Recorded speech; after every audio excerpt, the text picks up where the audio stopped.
Buenas tardes a todos. Soy la licenciada Verónica Tosi, coordinadora general del Centro Sienes. Les agradecemos el interés. Esta charla que nos convoca, que es Síndrome de Down, ¿Quién aprende de quién?, es la primera de todas las charlas que vamos a estar dando en el transcurso del año 2021, así que espero que sea de su satisfacción.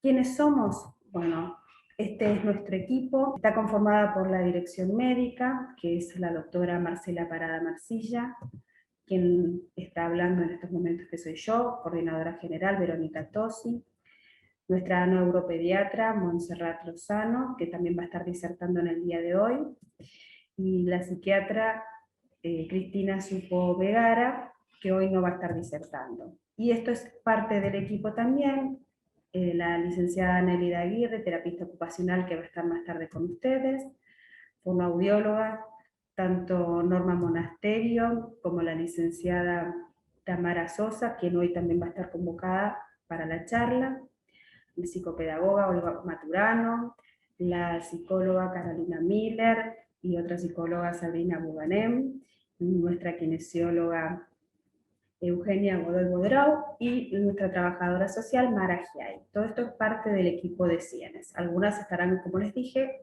más tarde disertando. En Sienes no solamente hacemos la parte de tratamientos integral, intensivo y simple, sino que también tenemos áreas que conforman las partes de evaluaciones, ya sean neurocognitivas, neurolingüísticas, ADOS, psicodiagnósticos, pero también tenemos la parte de estudios, como polisomnografías, electroencefalogramas, electromiogramas, y bueno, todo esto se hace dentro de las instalaciones de Sienes. Teniendo en cuenta esto es la parte de las instalaciones del servicio de niñez y adolescencia, también tenemos la parte de adultos, ¿sí? Y ustedes ya saben que todo lo que tiene que ver con rehabilitación, tuvimos que implementar todos los centros, lo que tiene que ver con la modalidad virtual, la presencialidad ya la conocemos, Sienes está en un formato mixto, dependiendo de cada familia, en algunos casos son presenciales y en otros son virtuales, y siempre tenemos en cuenta no solamente lo que un profesional en el área específica aporta para que estos niños y adolescentes desarrollen sus habilidades, sino que también es muy importante la conformación del equipo interdisciplinario, donde todos pueden ir dando, digamos, desde sus áreas, más herramientas para desarrollarse aún más y conformar a un niño o adolescente como un ser en su totalidad bio, psico, axio, social. Pero cuando en Sienes nos pusimos a ver esto, nos dimos cuenta que no es solamente el área de la rehabilitación lo que hace que alguien pueda desarrollarse, siempre tenemos que tener en cuenta y fundamentalmente a la familia. La familia es, digamos, parte del equipo, como lo es por supuesto el médico, que es el médico tratante, y dentro de las escuelas, todo lo que tiene que ver con, tienen otros nombres ahora, pero la maestra integradora, los acompañantes escolares, los acompañantes terapéuticos, todo ello va a estar, digamos, tomándose en cuenta a la hora de lo que es un tratamiento, porque el niño no es un niño en tratamiento exclusivamente en Sienes, sino que también está dentro de una sociedad con distintas conformaciones. Bueno, y ahora sí, vamos a ir dando inicio a la charla. Yo les voy a dar paso, en este caso, a la doctora Montserrat Lozano. Ella es neuropediatra del Centro Sienes. También es neuropediatra del Servicio de Neurología del Hospital Eva Perón de San Martín, neuropediatra de los consultorios externos de la Fundación Hospitalaria, es ex-residente del Servicio de Pediatría del Hospital Posadas y es ex-residente en postbásica en Neurología Infantil del Hospital Ricardo Gutiérrez. Bueno, gracias Vero. Hola, buenas tardes. Aquí estamos una vez más desde Sienes en otra propuesta, inaugurando la temporada 2021 de estas charlas hacia la comunidad. Agradecemos su compañía. Algunos de ustedes quizás estuvo participando de encuentros anteriores el año pasado. Como les decía Vero, hoy vamos a hablar de síndrome de Down. Pensamos en esta pregunta abierta de quién aprende de quién para tratar el tema de las personas con síndrome de Down, porque si bien llevamos en este planeta años y años de civilización, la sociedad actualmente continúa necesitando avanzar en algunas cuestiones de inclusión y tenemos que seguir aprendiendo uno de los otros. Así que nos planteábamos esta pregunta porque hace falta darle valor a la diversidad para entender que del otro también aprendemos todos y nos enriquecemos. El síndrome de Down, para hacer un poco de historia, fue descrito inicialmente en el año 1866 por un médico británico, el doctor John Langdon Down, a quien se debe el nombre, quien describió personas que tenían ciertos rasgos físicos y le puso este nombre, y recién 100 años después, el doctor genetista francés Jérôme Lejeune fue quien descubrió la alteración genética detrás del síndrome, y es una alteración genética que se produce en el momento de la concepción. La causa intrínseca de esta alteración hoy por hoy no se conoce, pero sí se sabe que lo que genera es la ganancia de un cromosoma extra en el par 21. Por eso también lo conocemos como trisomía 21. De alguna manera, esquemáticamente, contarles que nuestro material genético, nuestro genotipo, en el que están todos los genes que nos definen como individuos, están codificados y tremendamente compactados en los núcleos de las células, en los cromosomas. Y son 23 pares de cromosomas que tenemos las personas. En general, el cariotipo normal, esto es algo esquemático, son 22 pares, y después el par sexual que define si es un varón con la XY, y cuando hay dos cromosomas X es una mujer. Y ese es lo que encontramos en las personas normalmente. Esta es la forma en la que se ve el cariotipo normal, y acá es el par 21, que en el caso del síndrome de Down sabemos que es una trisomía. Se produce en etapas muy tempranas de las células, en alguna alteración de la división, y el 95% de los casos es en el óvulo, en el que viene el cromosoma extra, que cuando se une con el espermatozoide se genera la trisomía. El síndrome de Down es de las pocas alteraciones genéticas con ganancia de cromosomas que son compatibles con la vida. Así que miren si eso no encierra en sí mismo una potencialidad de energía vital destinada a la superación. El síndrome de Down tiene una incidencia a nivel mundial, sin demasiadas variaciones entre países, calculada entre 1 a 700 a 1000 recién nacidos vivos. La relación varón-mujer es un poquito más alta en los varones, 1,5 a 1. El 80% de los casos ocurren embarazos en mujeres menores de 35 años. Y esto es porque proporcionalmente son muchas más las mujeres menores de 35 años que tienen hijos en relación a las mujeres mayores de 40 o 45. Pero se calcula que la incidencia es mucho mayor en aquellas mujeres mayores de 45. En mujeres en un rango etario entre 15 y 24 años, la probabilidad de tener un niño con síndrome de Down es de 1 en 1300. En mujeres mayores de 45 años, esa probabilidad aumenta a 1 en 25. El síndrome de Down es la primera causa de discapacidad intelectual de origen genético. Ha cambiado mucho a lo largo de los años el abordaje que se hace de las personas con síndrome de Down. A mediados del siglo pasado, las personas con síndrome de Down no eran incluidas en sistemas educativos, por ejemplo. Y ha pasado un siglo y hoy encontramos leyes a favor de la inclusión laboral, de niños incluidos en la escuela común, integrados, y esos son todos cambios favorables que necesitan seguir creciendo, y depende de la concientización de la sociedad toda. La expectativa de vida ha cambiado un montón también, porque hace un siglo atrás fallecían precozmente. Igual su expectativa de vida es más corta de la población general, pero hoy por hoy se calcula que está alrededor de los 50 años, y hay personas que sobreviven hasta los 60 años. Como les decía, el genotipo es el material genético que nos define y que se traduce clínicamente y se expresa a través del fenotipo. Y el fenotipo son las características físicas. Este síndrome tiene la particularidad de tener una serie de características físicas reconocibles, por eso aquel doctor, digamos, lo describió por primera vez en el año 1866, encontrando parecidos en los rasgos físicos de las personas. Son más las características, yo acá cité 14 de ellas, hay más características físicas que muchas veces se comparten con otros síndromes genéticos. Estas son de las más frecuentes, pero la variabilidad entre las personas con síndrome de Down es muy disímil, y algunos pueden tener de estas algunas, 6, 8 o 10. Las describo someramente. La hipotonía es el bajo tono muscular que los caracteriza, la baja talla, la nariz chata, los ojos rasgados con las hendiduras palpebrales ascendentes, las orejas en general son pequeñas, el epicanto es el pliegue que encontramos acá, de sus ojitos bastante característico.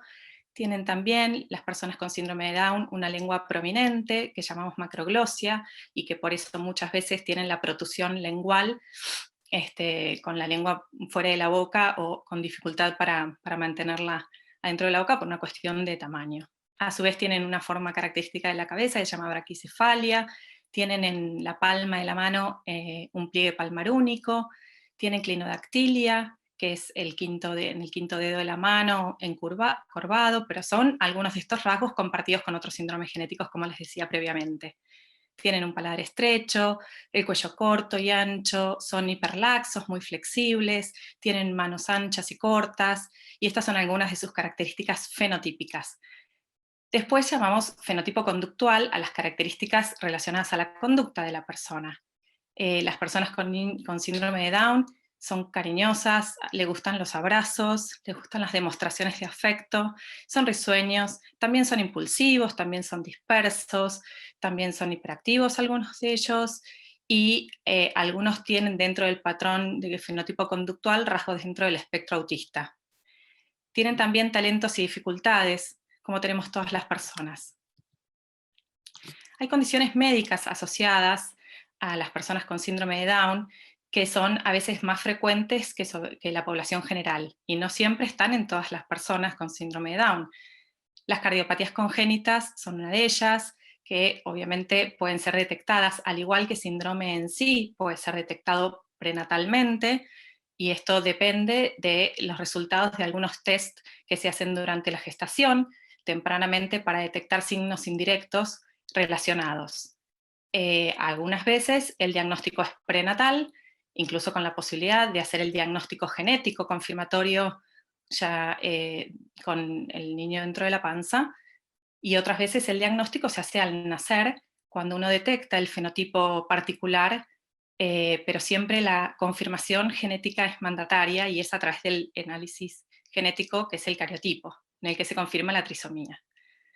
Como les decía, asocian muchas veces, pero no siempre, cardiopatías congénitas, alteraciones gastrointestinales, trastornos de la glándula tiroides, alteraciones visuales, como puede ser astigmatismo, cataratas, miopía, alteraciones de la audición, algunos de ellos tienen hipoacusia, alteraciones de las piezas dentarias o trastornos maloclusivos, tienen mayor riesgo de epilepsia comparado con la población general. 1 al 10% de las personas con síndrome de Down pueden desarrollar epilepsia en algún momento de su vida, tienen alteraciones de la columna cervical, y después desde lo conductual, como hablábamos, algunas cuestiones de índole psiquiátricas, o trastornos conductuales dentro del espectro autista, o oposicionista desafiante, trastornos de déficit atencional e hiperactividad, depresión, manía. Tienen mayor tendencia a la obesidad y tienen una incidencia 20 veces mayor a la población general de desarrollar leucemia. En el adulto, con síndrome de Down hay mayor frecuencia de presentación de enfermedad de Alzheimer. El seguimiento médico de los niños con síndrome de Down es resorte del pediatra de cabecera, quien tiene que de alguna manera orquestar todas las interconsultas que hagan falta para el mejor seguimiento de estos niños, y que requiere distintas evaluaciones en distintos momentos de la vida de todo lo que les contaba previamente. Es decir, la detección de trastornos tiroideos tiene que ser monitoreada anualmente o cada 2 años, la detección precoz de las alteraciones sensoriales, ya sea visuales o auditivas, es fundamental que sea hecho de manera precoz para intervenir, porque sobre la discapacidad intelectual que tienen los niños con síndrome de Down genéticamente determinada, no admite que se pase de largo alguna discapacidad asociada o alguna dificultad más, como puede ser una dificultad visual o auditiva. Así que hay que estar muy atento a eso. Y los pediatras son los que coordinan todas estas interconsultas. Si un niño con síndrome de Down no tiene cardiopatía congénita, probablemente eso se estudia precozmente cuando el niño nace y no necesitaría seguimiento cardiológico de rutina. Pero sí hay algunas cuestiones cardiológicas, como puede ser la estenosis de la válvula mitral, que puede detectarse o aparecer más tardíamente, que no es congénita necesariamente, y son algunas de las cosas que hay que ir monitoreando. Lo mismo que alteraciones de la columna cervical, el desarrollo de escoliosis, son cosas que el pediatra irá viendo en qué momento, cuándo y cómo hacer los estudios pertinentes para las intervenciones tempranas. Como hablábamos más temprano, el abordaje es interdisciplinario, el trabajo en equipo es fundamental para todos estos niños y adolescentes y adultos que tienen síndrome de Down, y el equipo terapéutico suele ir desde la estimulación temprana, que tiene que ser inmediata, desde que se hace el diagnóstico, y a medida que el niño va creciendo se van incorporando otras terapias en función de su mejor rehabilitación y de potenciar todas sus habilidades y posibilidades. Terapia ocupacional, kinesiología, fonoaudiología, psicopedagogía, psicología, psicomotricidad, todas tendrán su momento, digamos, clave de intervención para mejorar su calidad de vida, que es lo que uno busca, ¿no? Luego, neuroortopedia es otra especialidad a la que se va a consultar eventualmente, lo mismo que otorrino, audiología, oftalmología, odontología. El asesoramiento genético es importante. Cuando nace un niño con síndrome de Down, en general se amplía el estudio a los padres en busca de cuál es la causa que produjo esa alteración cromosómica. Psiquiatría es otra especialidad a la que se puede recurrir en cuestiones de conducta más severas que tienen estos niños, algunos de ellos. Neurología interviene, por ejemplo, en el caso de tener asociada una epilepsia, y por todas las cuestiones asociadas a una discapacidad, como lo hemos visto en otras entidades en charlas anteriores, el trabajo social es muy importante también porque hay mucho para hacer para defender los derechos de los niños, adolescentes y adultos con síndrome de Down. Bueno, contarles, para quienes no conocen, en realidad son muchas las asociaciones a nivel nacional que agrupan familias de personas con síndrome de Down. ASDRA funciona desde 1988 y es la Asociación de Síndrome de Down de la República Argentina. Ellos tienen un proyecto para este año que han denominado el Camino de la Independencia. Y esto tiene que ver con lo importante que es, porque más allá de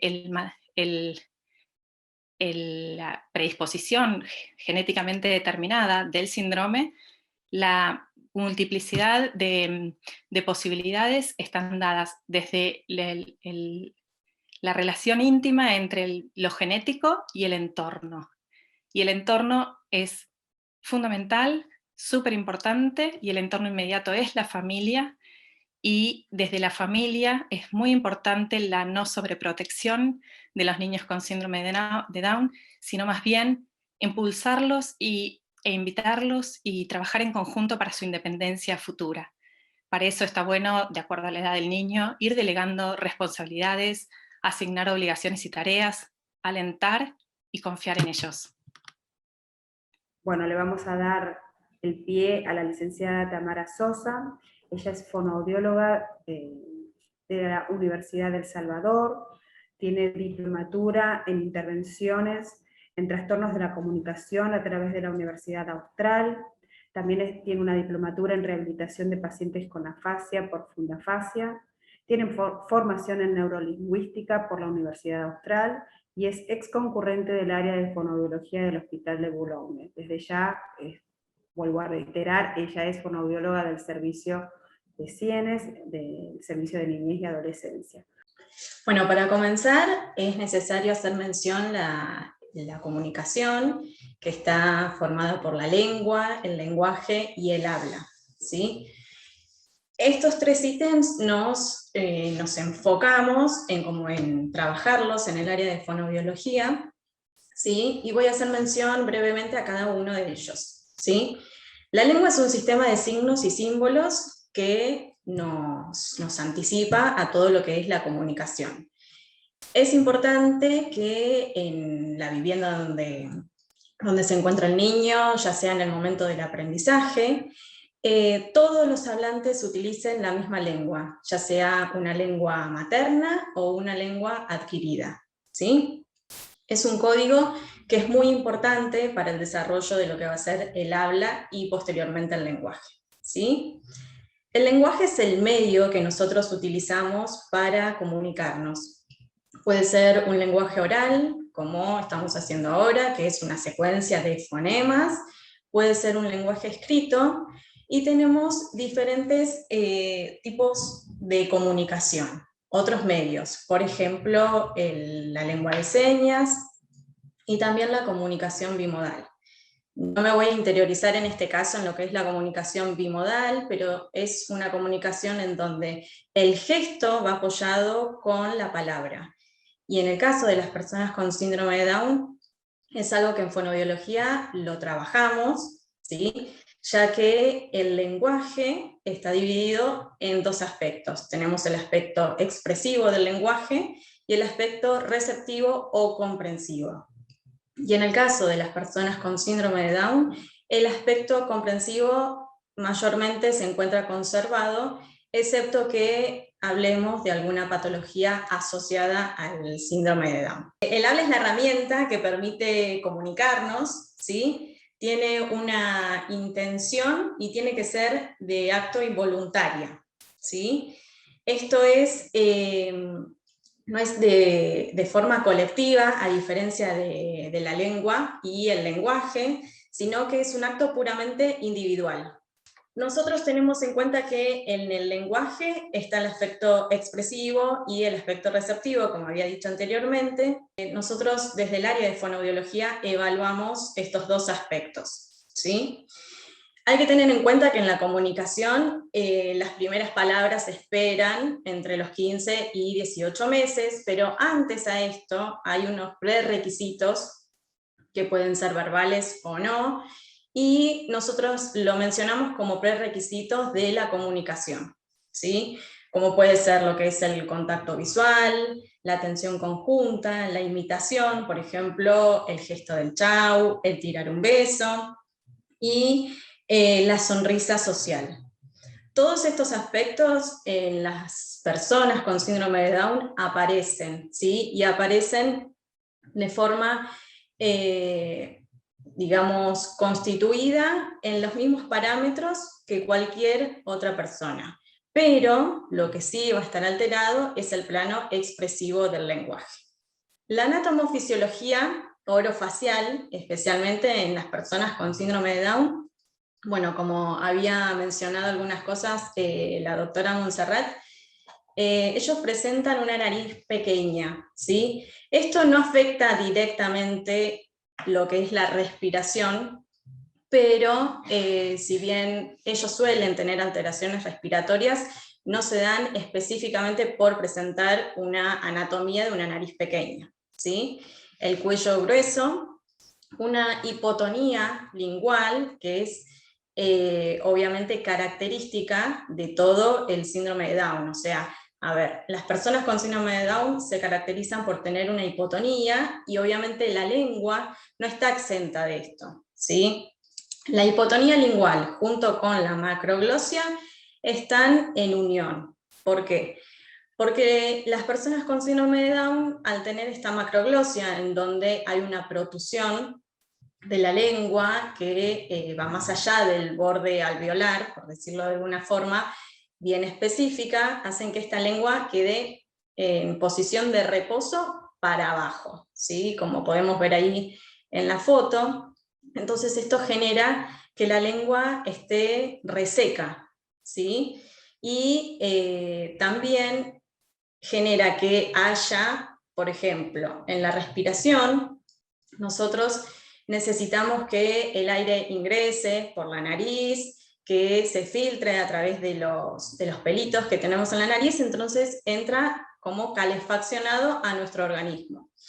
Ellos suelen presentar, las personas con síndrome de Down, una respiración bucal, y esto se da porque esta nariz no permite que las narinas puedan moverse de forma correcta, entonces todo este aire ingresa de forma fría.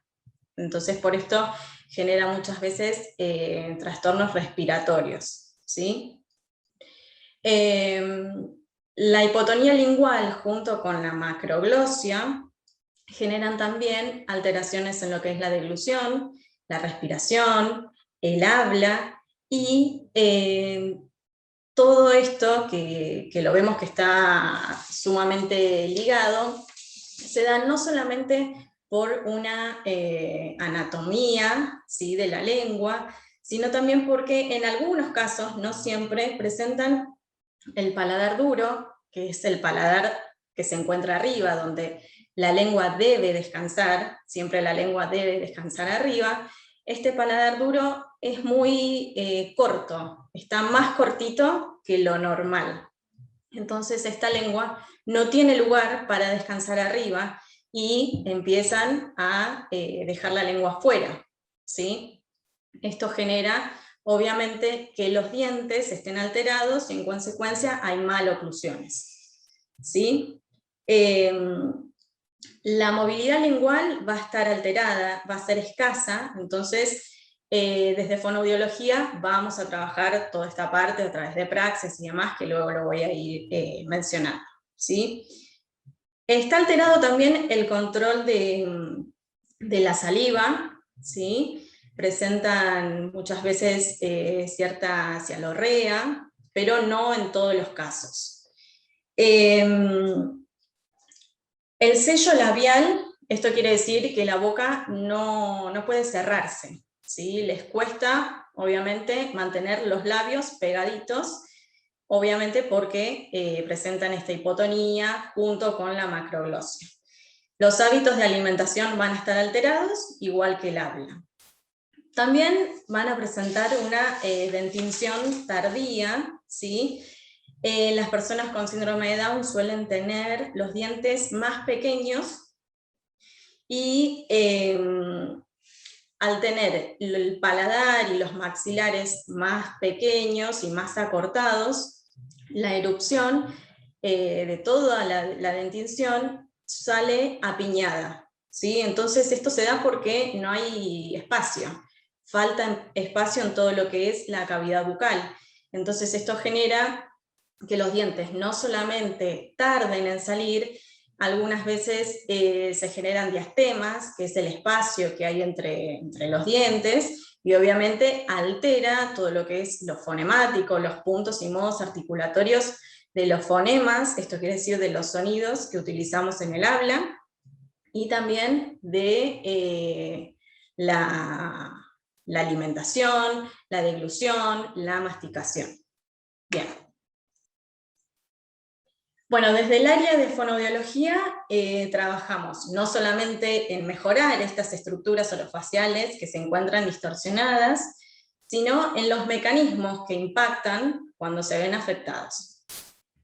En lo que es la respiración, desde fonoaudiología no nos enfocamos directamente en la respiración, sino hay una dificultad que esté alterando la calidad de vida, ¿sí?, de las personas con síndrome de Down.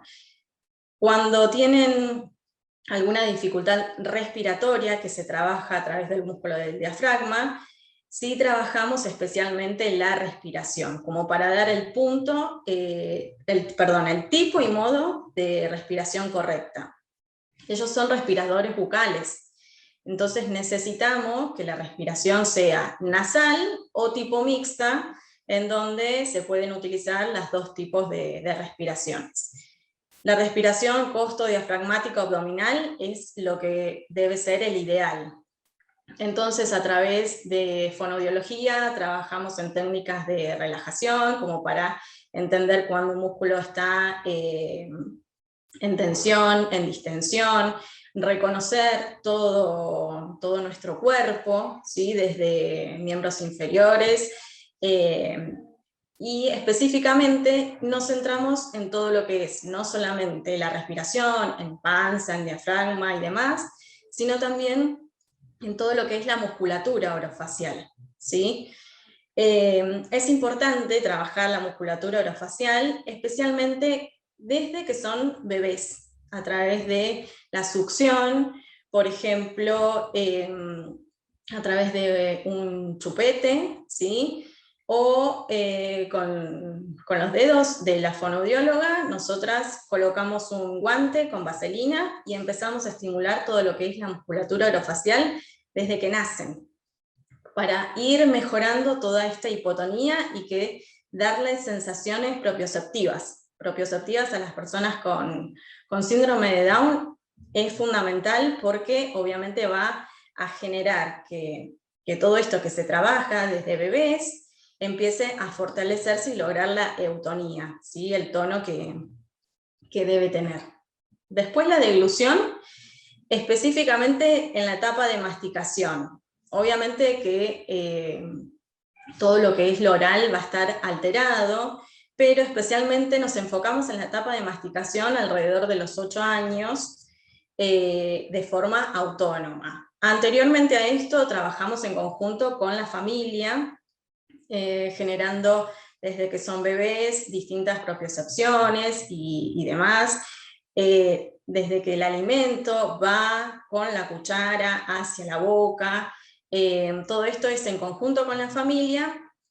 Posteriormente, cuando pueden asistir al consultorio acompañados de su familia, pero ingresar de forma independiente, porque recordemos que a nivel comprensivo ellos no tienen ninguna dificultad, entonces empiezan a interiorizar todo lo que es la deglución y específicamente la masticación, ¿sí? Empezar a trabajar con alimentos semisólidos, sólido y líquido, y obviamente también se trabaja en conjunto en ver con un odontólogo, a ver cómo se encuentran las piezas dentarias, si están todas, porque en algunos casos no salen todas. Entonces ahí empezamos a compensar toda esta etapa masticatoria.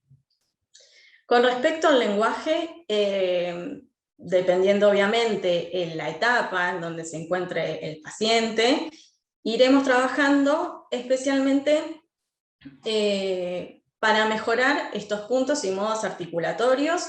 En caso que necesiten un apoyo, por ejemplo, utilizaremos la comunicación bimodal.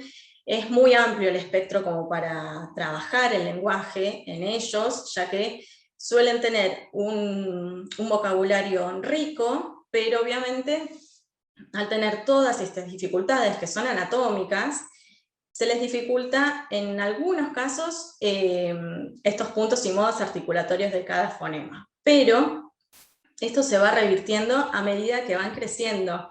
El acompañamiento desde fonoaudiología es desde bebés hasta adultos, y en algunos casos continúan y demás, más que nada por un apoyo, porque obviamente los fonoaudiólogos trabajamos en equipo, además de tener no solamente desde el área de fonoaudiología, sino desde el área de terapia ocupacional, psicopedagogía y demás. Pero más allá de eso, quizás es la fonoaudiología quien los va apoyando en todo lo que es la terapéutica y su vida.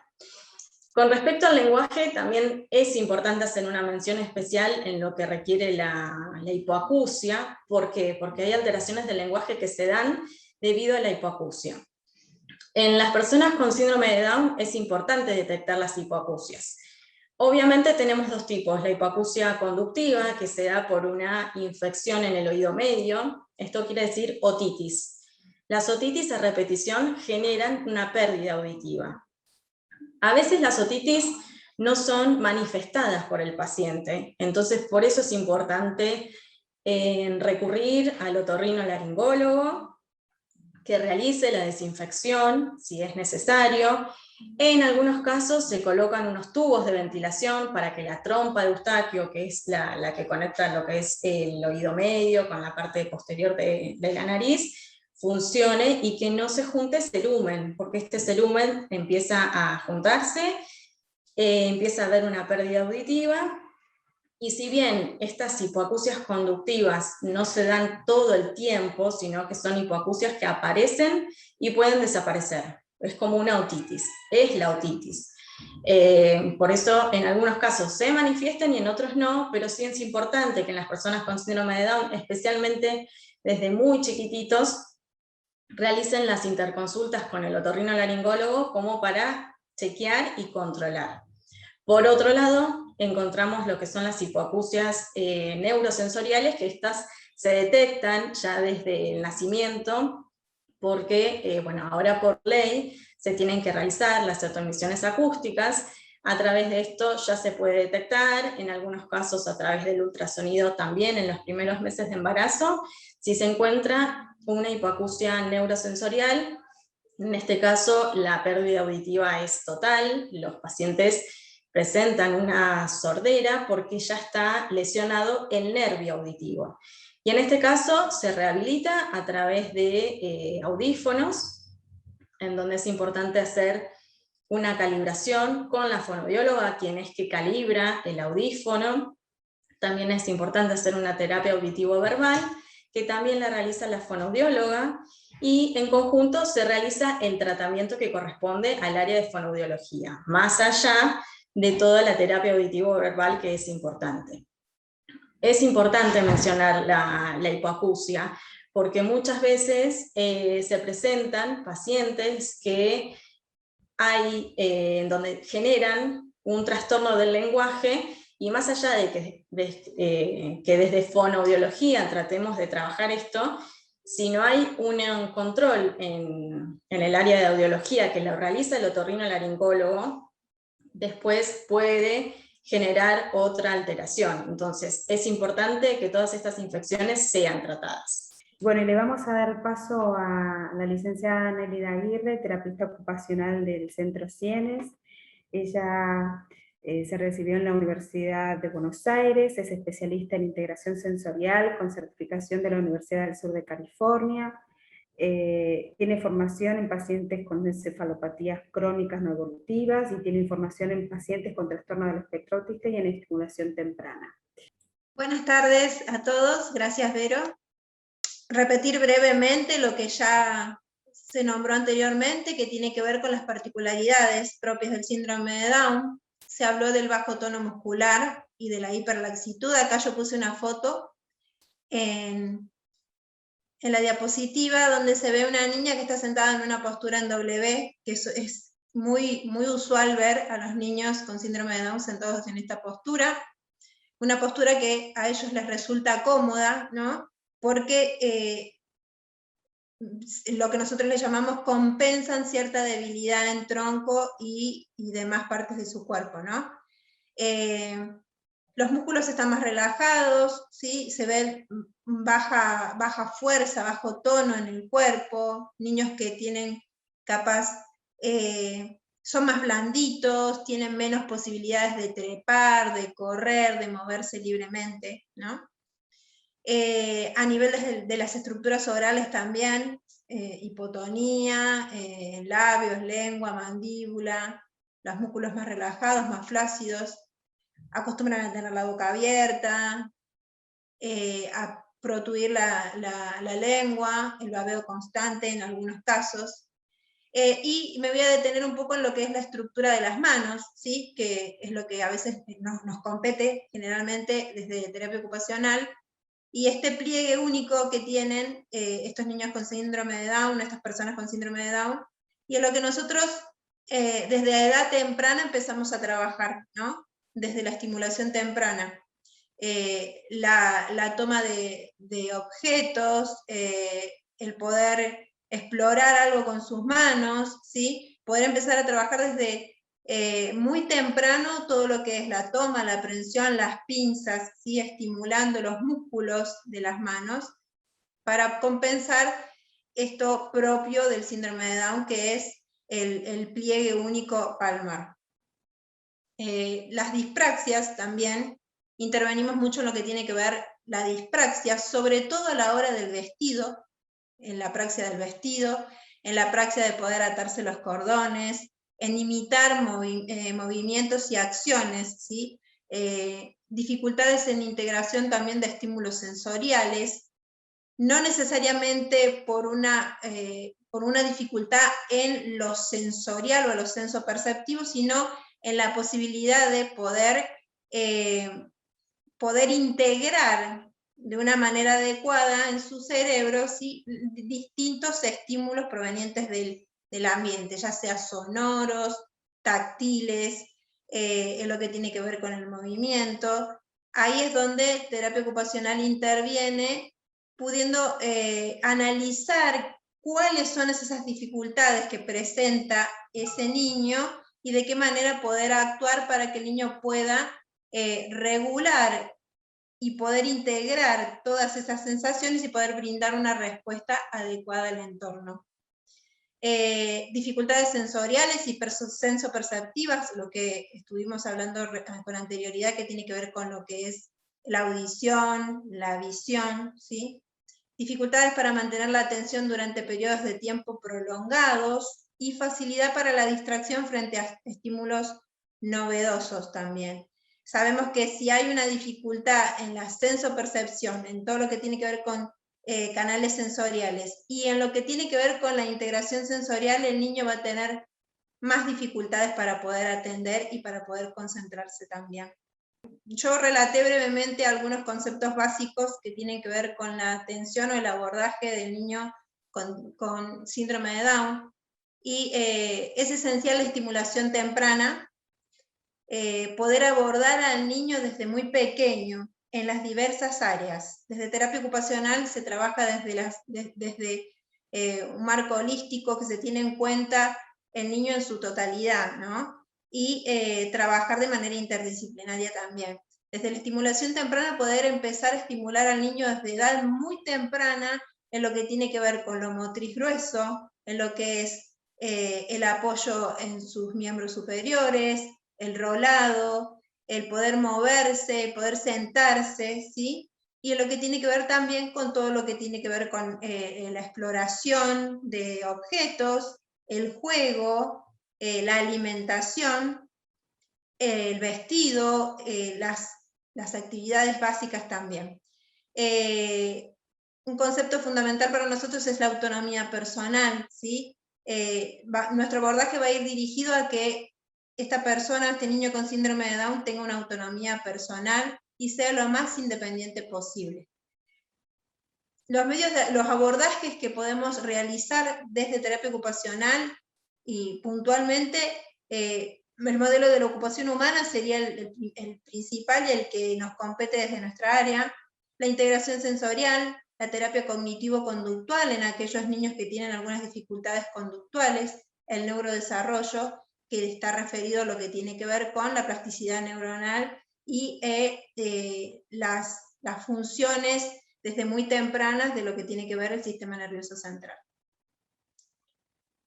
En la autonomía personal, nuestro abordaje va a estar dirigido a desarrollar habilidades y destrezas motoras, sensoriales, de la comunicación, de la socialización, ¿sí? Motoras finas, motoras gruesas, lo que tiene que ver con el movimiento global de todo el cuerpo, el conocimiento del cuerpo, de la planificación de los movimientos, y también de la motricidad fina para la toma de objetos pequeños, para la toma de objetos que tienen que ver con el vestido, con la alimentación, con la escritura.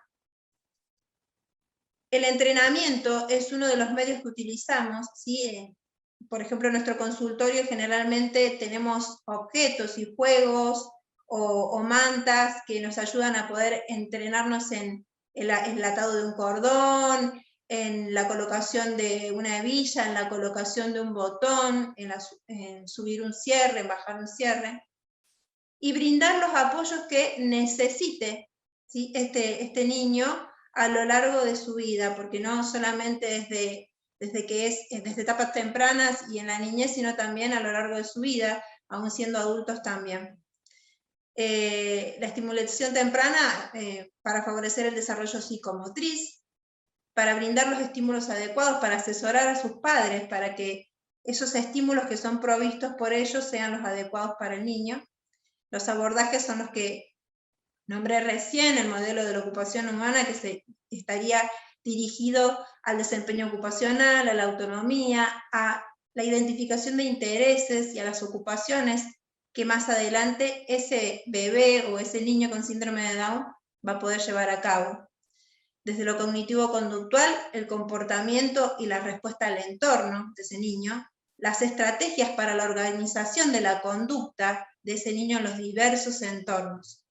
Desde la integración sensorial, comprendiendo que el sistema nervioso central tiene que interpretar y organizar las informaciones que nos llegan, que le llega a ese niño, y del alrededor, ¿sí? de los diferentes contextos y entornos, brindando una respuesta adaptativa al medio y al entorno. Y desde el neurodesarrollo, desde el supuesto de la plasticidad neuronal y de la maduración del sistema nervioso central.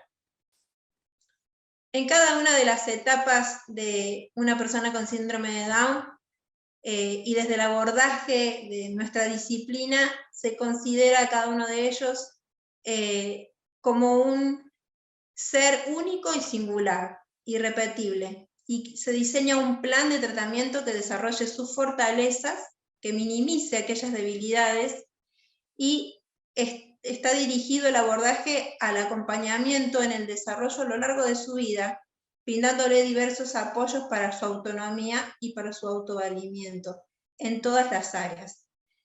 Como les nombré recién, no necesariamente es desde edades tempranas que trabaja terapia ocupacional, sino también a lo largo de su vida, en la elección de una ocupación, en brindarle los apoyos como para que pueda explorar una ocupación, un trabajo, un medio de vida, ¿sí? Y brindarle los apoyos que necesite para poder llevarlo a cabo de la manera más autónoma y de la manera más independiente para su vida, ¿no? Y por último les quise poner esta frase de Pablo Pineda, conferencista, escritor y actor, ¿no?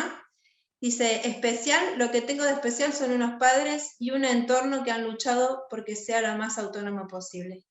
Y eso nos refleja un poco, ¿no? Cuando dice un entorno que ha luchado porque sea lo más autónomo posible. Y nosotros somos parte de ese entorno, del entorno de la persona con síndrome de Down, de la cual aprendemos día a día. Muchas gracias.